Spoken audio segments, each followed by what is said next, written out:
I am so grateful that I am beginning my chapter 54. First, I want to thank Yahuwah. I want to thank the Most High for my life, my strength, my health, my peace of mind, and the joy that fills my heart today. And quite frankly, to tell you the truth, I wouldn't change anything for the world that's happening in my life today. But I'll come back to that, because how I got here actually started back in my chapter 51. 3 years ago.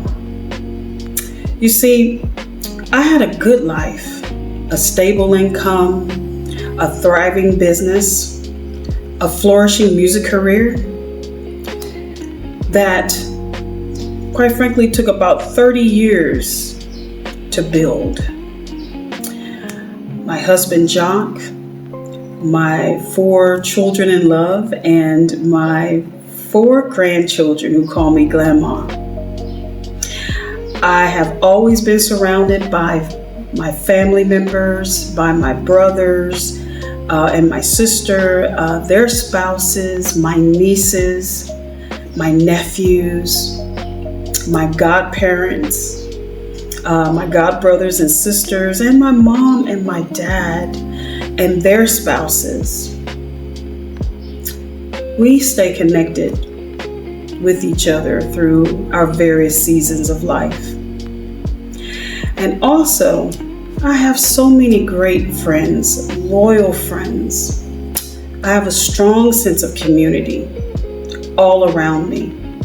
And through my foundation, Rochelle Lightfoot Foundation, and my associations with the 5,000 Role Models of Excellence and the Egalok Civic and Social Club organization, and just the past work that I've done with so many sororities and fraternities, and through my involvement with the Kidney Association and my plight to encourage more living donorship for kidney transplants. By almost every measure, I'm successful. At least I look great on paper, that is. But along the way somewhere, I realized that I was tired. This kind of tired is not being tired of my life. It's not being tired of my family or my friends or anything that's necessarily happening. It's like a tiredness of the other part of life that keeps life working and going forward. It's like the part of life that's on the constant hamster wheel. You know, you get up every day and you go to work and you pay bills, and you are constantly just running to and fro and trying to live life. And life is lifing, you know. You're trying to keep up with the rising inflation and paying your rent. The rent payment is fluctuating. It's going up. Sometimes it's doubling. And you know, you're paying bills. You're paying your constant light bill, the phone bill. You're paying your car note. You're just trying to keep up. Life is lifing all the time, and no matter how much you do on a day-to-day basis, no matter how much you try to accomplish, there's going to always be that water bill around the corner. And we don't even want to talk about insurance. Life insurance, health insurance. Wow, my goodness, health insurance. $200, $300, $400. And that's just for yourself. That has nothing to do with your spouse. That has nothing to do with your kids. And then who has $8,000 to $10,000 for a deductible? You know, and you're trying to be responsible and you're juggling so many things. And we don't even want to talk about just going into the grocery store. I know that so many times on a weekly basis, I would go into the grocery store and I would just be shopping for just regular stuff.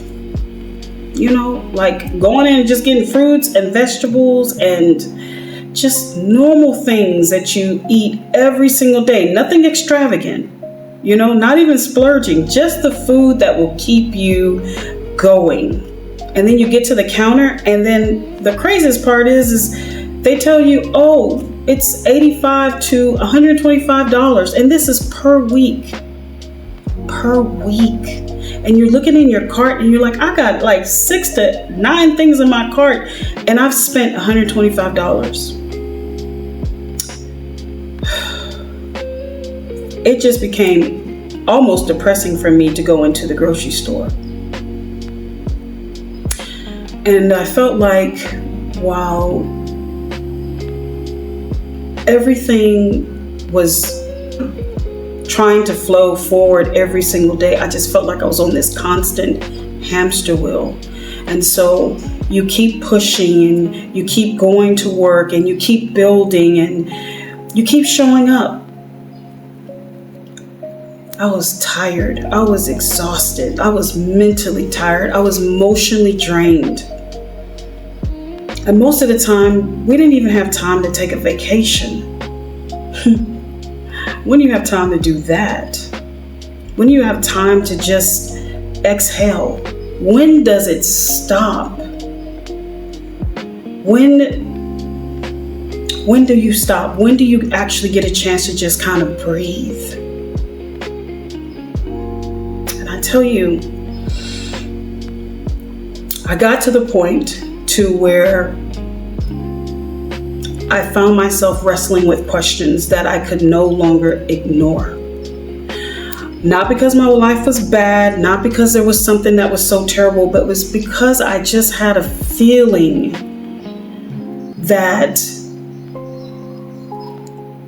if I really want to be honest, I wasn't very content with what was going on in my life. I wasn't content with the status quo. And so I found myself asking a question that eventually changed everything in my life. And so I woke up one morning and I asked Yahuwah, the Most High, I said, Father, is there something else that you want me to do? Is there something else that you want me to become? Is this all there is to life? Is there something more that you want me to do for you? And I had this persistent feeling that something was just not quite all there. Something was missing. I had never felt like I finally arrived in my own life. I never felt like